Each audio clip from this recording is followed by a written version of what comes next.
Today's episode of Desertwood Days with Kathy Blaze is sponsored by Movie Group, founder of the Dream Network channel. Learn more at dreamnetworkchannel.com.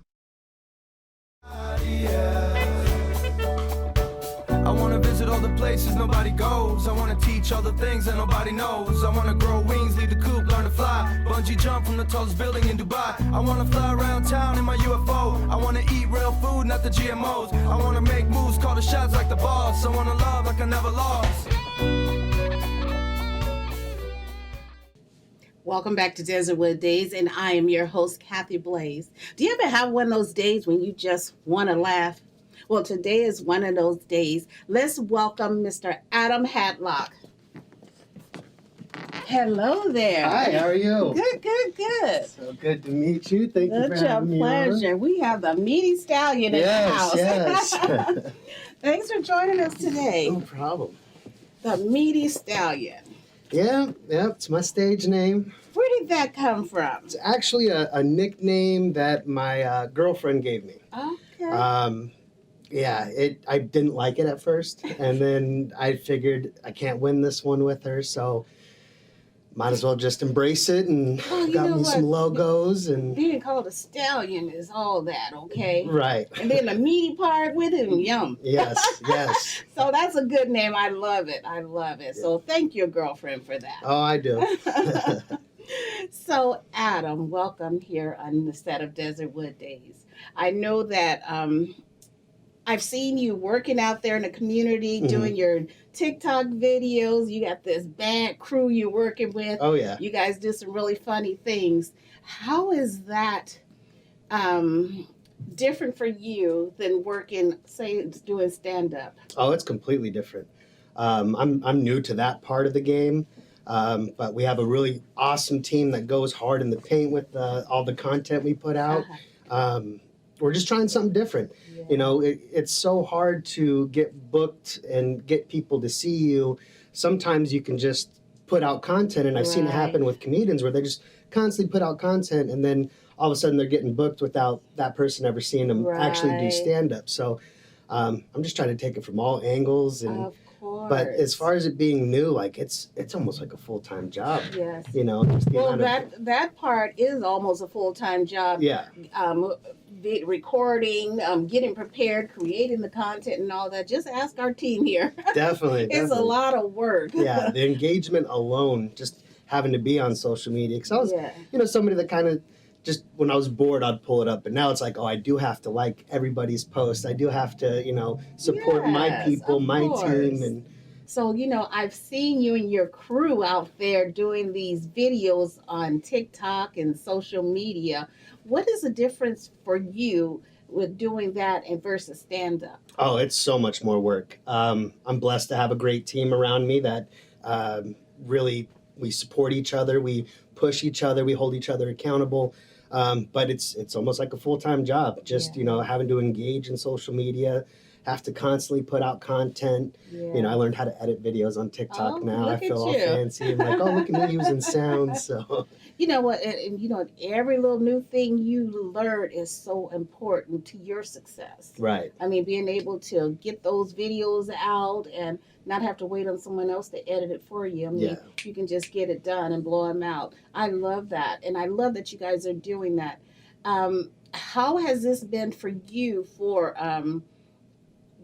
being noticed out there? I mean, putting yourself out there more. It's different. A lot of times when I go on stage, like, wow, I didn't expect that to come out of this person. But now that they're seeing it live and direct, and my facial expressions, and the way I act when I'm around people that I open up to, it's vulnerable. It feels vulnerable, but it's cool to see the feedback where they're like, oh man, you're so funny, and the way that you guys work together is so great. So it's awesome. So I'm going to go back a little bit. So when did you decide that you wanted to become a comedian, and why?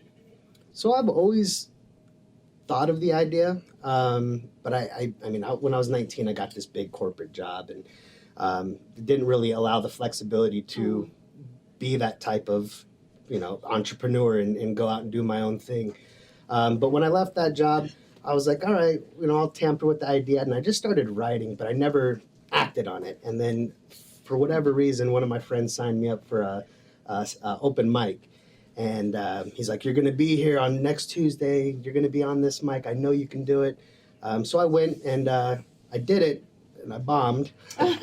But being up there and just getting over that fear was awesome enough. And by the third time I went up, I won that contest. So congratulations. Yeah. Well, you know what? I don't think you ever really bomb. It may come across as you bomb because the way you're feeling. Right. But that's getting you to your next level. Yeah. Yes, and showing you that you can do it. Definitely.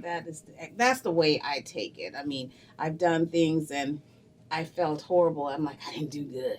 Yeah. Okay, but then I thought about it, I did it first of all. I put myself out there, and then you put yourself out there for people to, judge you, and you did it. Right. So I don't see it as bombing. I think you did. Well, thank you. You just put that's the hardest thing, is putting yourself out for other people to judge you. Oh, absolutely. That is very hard, and it's harder for some people. And these are just random thoughts and questions and things that I talk to myself in the mirror about. So like bringing that on stage, it's like, oh.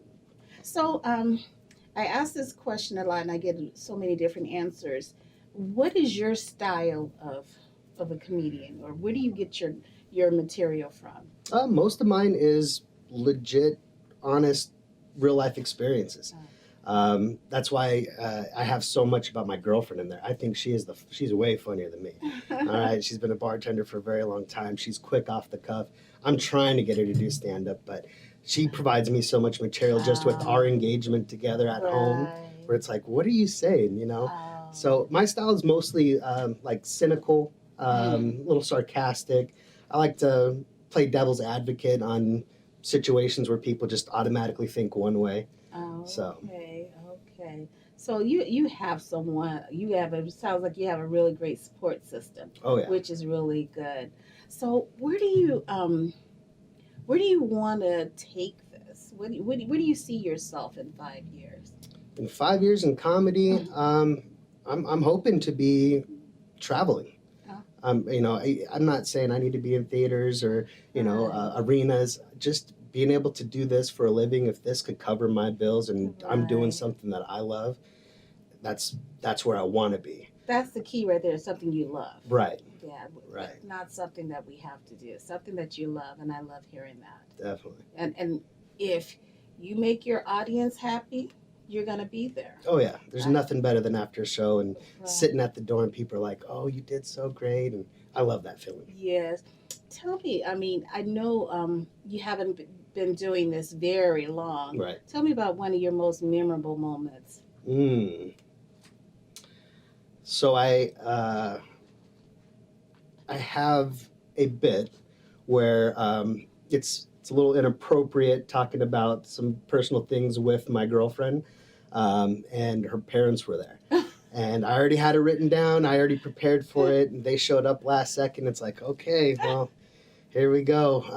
And instead of just being nervous and worried about my demeanor on stage, I was like, oh, there's her parents right there. Hi, So that was really fun. It was well received. Oh, did they receive it? Yeah. Okay. I mean, it's tasteful if you know her.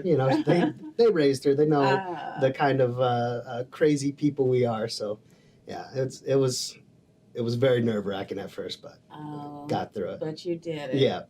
So, what's next for you? Next, the short-term goal in comedy is I'm just trying to be undeniable.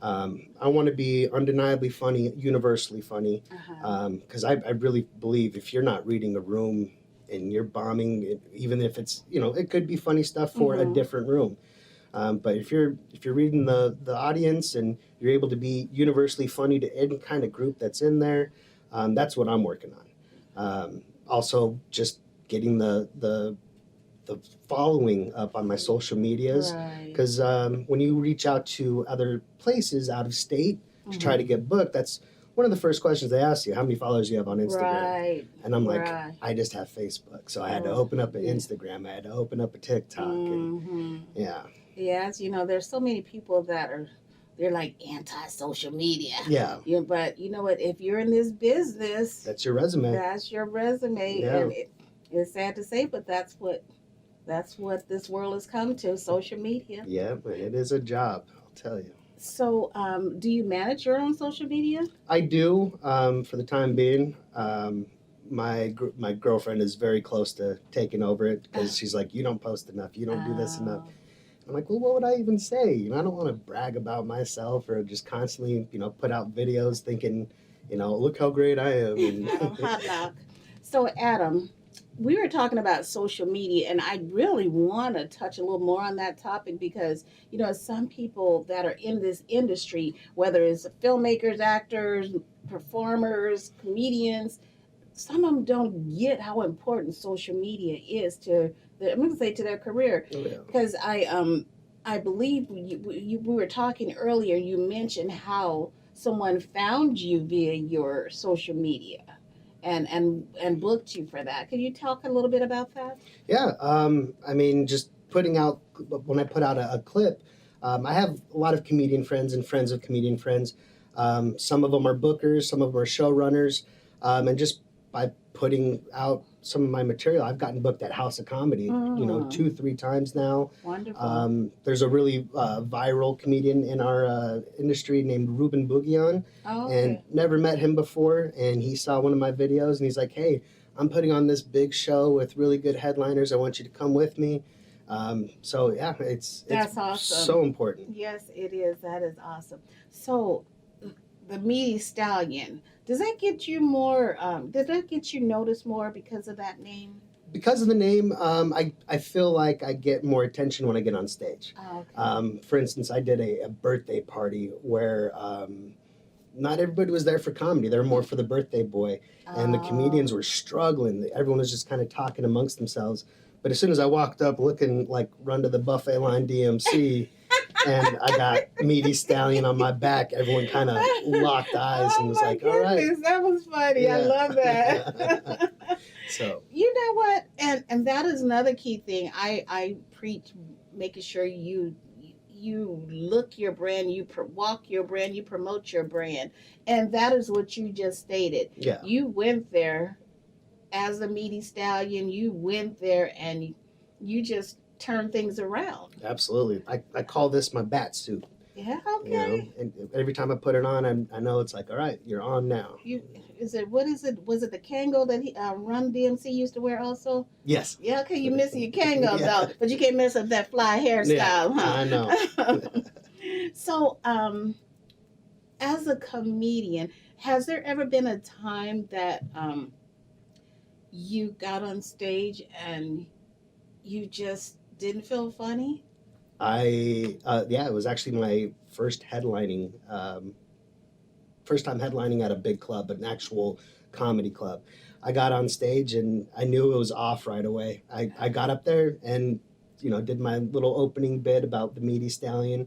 And then afterwards it was just me staring at everybody, and it felt like an eternity. Watching the video back, it was more like 5 seconds, but in my head I was like, I don't know what I'm doing now.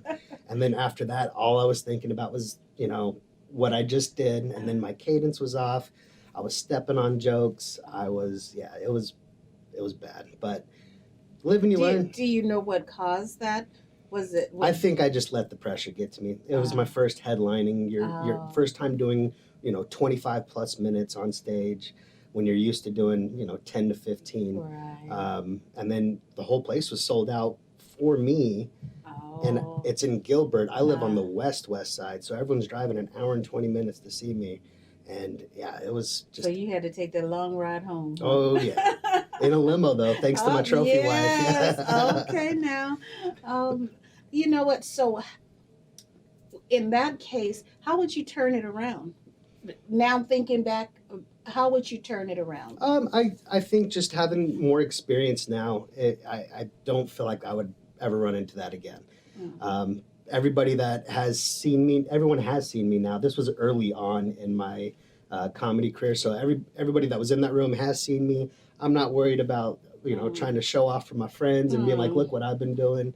I'm a lot more comfortable on stage. In fact, when I get on stage, let's have a conversation sometimes, you know. So I know you do stand up, but besides from stand up, are there any other kind of gigs that you get called from because someone may have seen you on stage or saw your social media?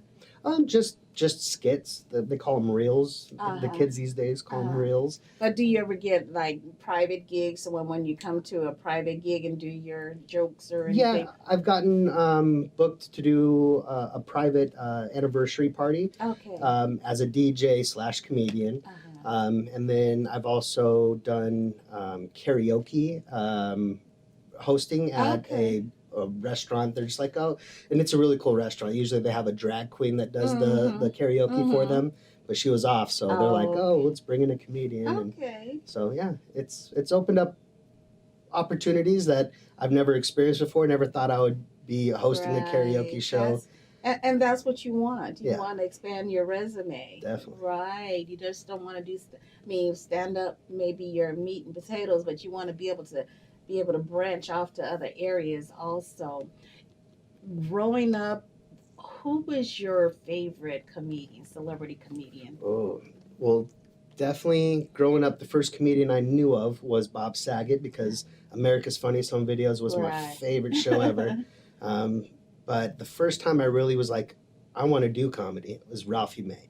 There was a show called Last Comic Standing, Uh-huh. and I saw him perform, and I was like, oh, he thinks like me. He's a big guy too, Uh-huh. you know, and I just, that's the first time I was like, I might be able to do this. Right. Sad that it took me 16 years to try it, but yeah. Aw. You know what? I think it's always in God's timing, not Yeah. ours. I agree. So where would you like to see the Meaty Stallion? What is your ultimate dream in comedy? My ultimate dream in comedy is, again, just to be able to pay the bills, tour. Mm-hmm. I don't really care about he's famous, that kind of thing. So that's not important. But I'd like to be recognized. You know, Yeah. I don't want to be Kardashian famous. I want to be like, You want to be Kardashian no, famous? no. I don't want to be on. Well, I'll go there billboards. for you. I'll be Kardashian That's famous. all you, yeah. Is there anyone you'd like to work with? Ooh. If you had the opportunity to work with one celebrity comedian, who would that be? Man. I mean, every bit of me wants to say Joe Rogan, but it's got to be Bill Burr. It's got to be Bill Burr. He is so funny. He's been doing it for so long. He's anytime I've seen like videos of him giving advice, he doesn't beat around the bush. He's like, "Are you trying?" You know, like he doesn't allow you to have excuses. Right. He holds you accountable, even if he doesn't know you. It's like anybody can do it. You just have to Right. want it. You have to try for it. Right. And I think he would just have the best advice ever. Right. Is there one big stage that you want to be on? I've never thought about that. Mm. I really haven't. I would love it to be in Arizona, Comerica Theater. Uh-huh. That's one with the round one that twirls, right? I believe so. Yeah, Dane Cook did that one, right? It's a pretty good one. Yeah. You know, there's a couple of them. There's celebrity I've seen, Celebrity Eddie Theater. Griffin there. Oh, really? Yeah, he was funny as heck. Comerica also. You know what? I have so many favorite comedians, and I mean, so many favorite celebrity comedians, so many favorite local comedians. We've had quite a few local comedians here on the show. And I can't say that one is this, that you guys are all so totally different, and I Yeah. loved it because you all have your own separate branding. You're different type of comedians. I just love it. And I love that you guys you're really creating a brand for yourself. Yeah. You know what? It's not just about being funny. Mm-hmm. It's the whole Absolutely. Whole package. whole package here. Can you tell us about any upcoming shows that you may have? Oh, yeah. So I'll be at the House of Comedy on the 20th.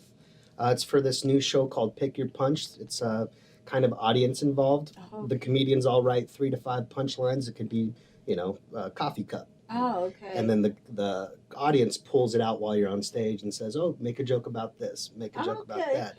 And it's based off the that's audience really reaction. putting you on the spot right there. I know. I hope they write some good punchlines. And then I got some really exciting news that I just got accepted for the Four Corners Comedy Festival in Colorado. Oh, congratulations. Thank you. That will be my first theater show. Oh, wow. Congratulations. So, pretty stoked about that. Is this your first show outside of Arizona? Yes. Okay. Well, that's a big yay. Definitely. Congratulations. So where can our audience find you? You can find me at, I'm new at social media, at The Adam Comedy, The Adam Comedy on TikTok and on Instagram.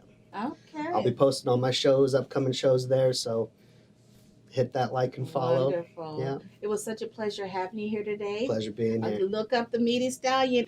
And thank you for joining us today here on Desertwood Days, and we'll catch you next time.